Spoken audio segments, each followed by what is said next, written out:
Abrimos ya nuestra habitual sección de Mundo en Guerra con el militar en excedencia, analista en seguridad y defensa, Bruno Navarro. Bruno, muy buenas noches. Muy buenas noches, Salva. Bueno, ayer saltó la noticia en todos los medios de comunicación, el titular de que el Daesh se fijaba en Madrid, lanzaba una amenaza directa y marcaba incluso objetivos, pero esto no debe sorprendernos, es algo más que habitual, ¿no? Sí, hay que reconocer que además de ser muy habitual suele ocurrir en muchas ocasiones cuando hay algo externo que ayuda a que se lancen a dar un comunicado, ¿no? En este caso fue porque el miércoles pasado la Comisaría General de Información de la Policía Nacional detuvo a un iraquí nacionalizado español por pertenencia al Estado Islámico. En este caso además es pertenencia, realmente es pertenencia, no es un iluminado que se ha autorradicalizado por internet, etcétera, etcétera, que son igualmente peligrosos. En este caso era parte de la organización y era un remesador, lo hemos hablado alguna vez en esta casa, son aquellos que se dedican a recaudar fondos y enviarlos a los lugares en conflicto, y en este caso los enviaba a Siria para que terroristas del Estado Islámico pudieran darles el dinero necesario para volver a Europa, los famosos retornados, incluidos algunos a España, con lo cual es una buena noticia, con lo cual esta es una reacción normal. Estar enfadados, pues la reacción normal es lanzar un comunicado amenazante concretamente sobre Madrid. Cerdos infieles, atacaremos cuando menos lo esperéis, etcétera, son varias de las perlas del comunicado. ¿Hay amenaza?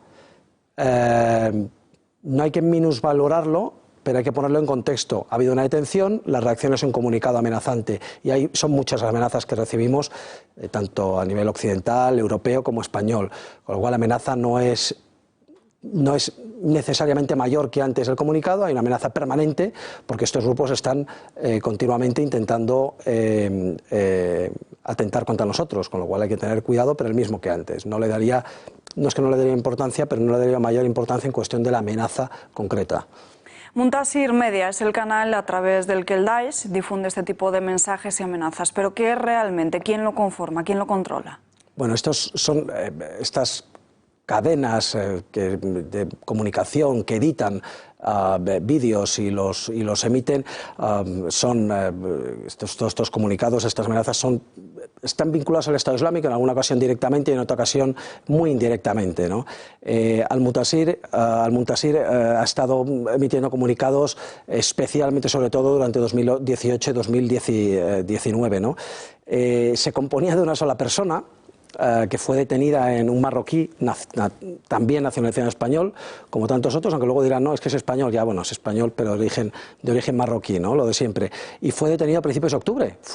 Lo que pasa que entonces se anunció que se había desmantelado Muntasir Media, cosa que no es verdad, porque cortada la cabeza de una serpiente surgen otras, ¿no? Como la hidra. Fue detenido en Parla y además en este caso no solamente él se encargaba de editar estos vídeos y enviarlos por toda el ciberespacio, es que además estaba planeando atentar él mismo o con otros colaboradores, y se han encontrado explosivos ya en estado avanzado y chalecos explosivos para poder atentar en España. Luego fue un golpe de octubre importante. Como digo, anunciaron que se había desmantelado, la realidad es que no es así, porque volvemos a tener comunicados de Muntasir Media. No necesariamente tiene que ser un sucesor propiamente de esa cadena, porque basta con que tengas conocimientos de redes y te apuntes diciendo, bueno, pues yo soy Muntasir Media, ¿no? Repito que ha habido comunicados a lo largo de todo este año. De hecho llevamos, yo creo que más o menos esta debe ser una decena, debe ser la número 11, 12, 10 como poco, de los comunicados de Muntasir, solamente de Muntasir, a lo largo de este año, con lo cual, bueno, que este año no están siendo demasiados, ¿no? En abril animaban a atentar en Semana Santa en España, también recuperación del Al-Ándalus. En mayo atentar en las Vascongadas, hablaban de que somos vuestros hijos que pronto atacarán, estamos entre vosotros. En agosto amenazaron a un juez de la Audiencia Nacional con frases como morirás con una bomba lapa, y en octubre hemos tenido nada menos que 4 amenazas posteriores también a la detención del supuesto único miembro de Muntasir, con lo cual, bueno, hay que ponerlas también, como digo, en perspectiva. Sin duda. Israel y el movimiento de la Yihad Islámica han acordado un alto al fuego para poner fin a esos enfrentamientos en Gaza. ¿Qué se estipula en ese acuerdo?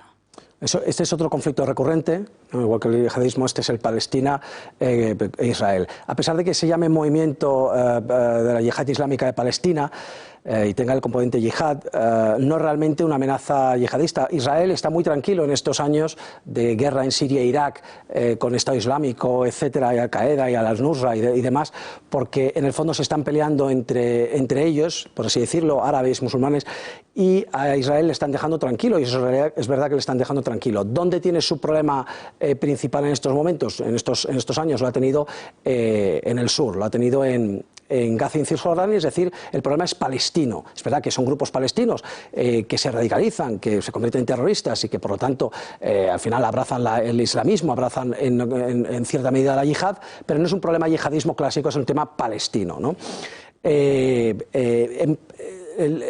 Los territorios palestinos que gobiernan o autogobiernan relativamente o totalmente, los palestinos están separados geográficamente en dos: la famosa franja de Gaza en la frontera con Egipto y luego la Cisjordania, ¿no?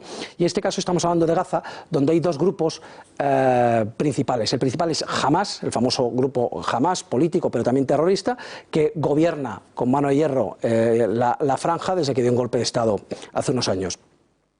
Y hay un grupo menor, que es este movimiento por la yihad islámica palestina, que repito que es menor, es muy parecido a ellos, tiene una diferencia muy notable, y es que está financiado casi exclusivamente por Irán. Es el brazo, por así decirlo, armado de Irán dentro de Gaza para atacar a Israel, que es uno de los mantras que tiene Irán, que es la destrucción del Estado de Israel. Este alto el fuego, básicamente, como preguntabas, consiste en no me tires cohetes con tus lanzacohetes y yo no te tiraré bombas con mis aviones. Punto. Ese es el contenido básicamente del alto el fuego. Otra cosa es que el líder de la yihad islámica palestina pone tres condiciones, pero no afectan al alto el fuego, pone tres condiciones para resolver permanentemente el conflicto.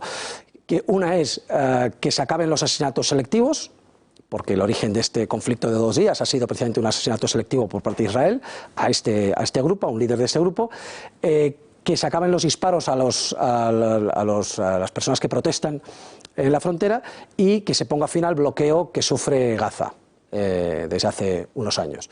Pero bueno, esto no son condiciones para el alto el fuego, son condiciones a posteriori para resolver el conflicto. Como bien decías, estos enfrentamientos se produjeron tras la muerte de Al-Ata. ¿Quién era realmente este terrorista? Bueno, este es un palestino, naturalmente, nacido en Gaza, también naturalmente, si estamos hablando de este grupo, que se unió muy joven a las brigadas Al-Quds. Las brigadas Al-Quds son realmente el brazo armado de la yihad islámica palestina. La yihad islámica palestina, como todos estos grupos, pues funciona como un partido político y afirma ser un partido político. ¿Qué pasa? Que en muchas ocasiones el brazo armado de estos grupos se llama igual, pero en otros, como es el caso, se llama distinto. Y el brazo armado son las brigadas Al-Quds, y este hombre creció como terrorista dentro de estas brigadas y fue ascendiendo hasta llegar a ser, en estos momentos, cuando ha sido muerto, era el jefe de las brigadas Al-Quds, con lo cual no era un cualquiera, no era un líder más, no. Era el jefe de la rama terrorista, de la rama militar de esta yihad islámica. Y además el hombre de Irán en Gaza, el hombre de mayor confianza de los iraníes en la franja. Se le considera responsable de los últimos ataques, naturalmente, como líder de las brigadas Al-Quds, de los últimos ataques sobre Israel. El ultimísimo de ellos fue en septiembre, y los israelíes afirman que planeaba otros más, lo cual no es de extrañar, porque se están atacando, pues septiembre ha sido el último, pero seguramente estaría planeando, como afirman, otros ataques. Y es curioso porque Israel tiene una especie de alto el fuego, digo especie porque de vez en cuando unos y otros se lanzan algún cohete, algún bombardeo, pero básicamente hay un alto el fuego entre Israel y Hamas, y de hecho Hamas no se ha involucrado, es decir, Israel ha estado bombardeando en Gaza, y Hamas, que gobierna Gaza, que son los bienes de Gaza, que son la fuerza fuerte, el grupo terrorista fuerte en Gaza, no ha movido un dedo para ayudarles, porque en el fondo son rivales, con lo cual cualquier debilitamiento y ataque de Israel sobre sus teóricamente aliados que comparten el mismo objetivo, pues bueno, jamás se ha quedado quieta, se ha puesto de perfil y bueno, esto cree que le va a ayudar. ¿Cuáles eran los objetivos de estos ataques israelíes? Bueno, los objetivos, todo tipo de objetivos de la yihad islámica palestina en Gaza, ¿no? Hay que tener en cuenta que ellos tienen identificados a los miembros, a muchos de los miembros, especialmente líderes y demás, y cuarteles generales y tal. Tienen una permanente obsesión lógica de identificar objetivos y los tienen identificados. Una vez que hay que tomar represalias, en este caso han sido cientos de cohetes que han atacado Israel, como respuesta a este asesinato selectivo de este líder, pues lanzan una serie de centenares de cohetes. Israel ataca a esos objetivos que tenían ya prefijados, que tenían ya estudiados, ¿no? Principalmente, ¿dónde atacan a los líderes? Les atacan en su casa, con lo cual es verdad que son objetivos, son ataques quirúrgicos, pero destruyes la casa y si está su mujer y sus hijos, pues su mujer y sus hijos se van al más allá también con él. A veces en su lugar de trabajo, si tiene un trabajo aparte de tal, y en ocasiones es verdad que sí que son los posiciones, propiamente posiciones de cohetes, si las ha identificado, algún cuartel general, etcétera. Pero ¿qué pasa? Que al final hay un número, en este caso no ha sido muy elevado, pero un número de bajas colaterales que sí se pueden llamar puramente civiles, y que como siempre pues hay protestas, ¿no? Ellos lo llaman necesidad de supervivencia, y estas son esto es lo que el mismo primer ministro, el presidente de Israel, afirman en sus declaraciones. Esto es necesidad de supervivencia y no hay otra forma. Y es verdad que posiblemente no hay otra forma de atacar a esos objetivos. No puedes enviar un comando, no puedes enviar una unidad militar y invadir toda Gaza. Pero desde el otro punto de vista, la otra perspectiva, se considerarían ejecuciones extrajudiciales e incluso asesinatos. Con lo cual, bueno, ahí está siempre esa discusión. El próximo lunes, partido amistoso entre Uruguay y Argentina. ¿Hay peligro o se va a poder jugar con tranquilidad? Ahí estará Messi en el equipo argentino y estará Luis Suárez en el equipo uruguayo, ¿no? Peligro, bueno, tanto que se está hablando de suspenderlo o posponerlo. De hecho, ambos equipos están tratándolo y viendo si hay posibilidades de buscar otra fecha, etcétera, incluso otro lugar, bueno, y es posible que el lunes no haya partido, lo veremos. Ahora, si se juega, las medidas van a ser excepcionalísimas, porque no es normal que haya este tipo de partidos de tan alto nivel, con tantas estrellas, y corren peligro, naturalmente, los jugadores y todo el equipo que rodea a los jugadores, ¿no? Con lo cual, las medidas van a ser, no voy a decir lo nunca visto, porque en Israel lo nunca visto no, yo creo que ya se ha visto de todo, pero van a ser muy, muy elevadas. Bruno Navarro, muchísimas gracias por estar aquí con nosotros. Muy buenas noches. Buenas noches.